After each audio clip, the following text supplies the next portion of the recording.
Dans une interview accordée à Télé Loisirs, Thomas Sisley s'est confié sur sa séparation avec Sandra, 17 ans avant qu'ils se retrouvent et qu'ils se marient. J'ai été super malheureux, voire dépressif, a-t-il avoué. Ils se sont aimés, ils se sont désaimés, puis ils se sont retrouvés.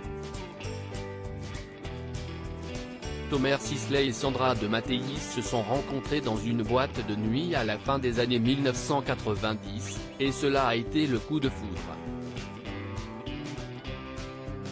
On a passé la nuit ensemble et on a décidé de ne plus se quitter, confiait-elle dans une interview accordée aux éclaireuses, et lui d'ajouter « J'étais absolument sûr et certain que c'était la femme de ma vie.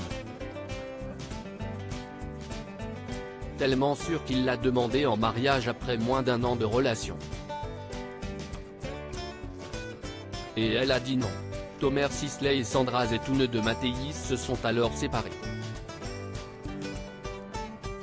Ils ont fait leur vie chacun de leur côté, jusqu'à se retrouver 17 ans plus tard. Et cette fois-ci, ils se sont mariés.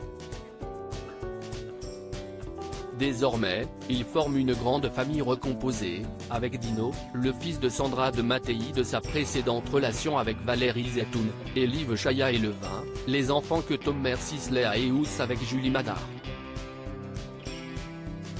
J'ai été super malheureux, voire dépressif, pendant 17 ans. Dans une interview accordée à Télé Loisirs, Thomas Sisley s'est confié sur la dépression qu'il a fait quand il s'est séparé de Sandra de Mattei au début des années 2000.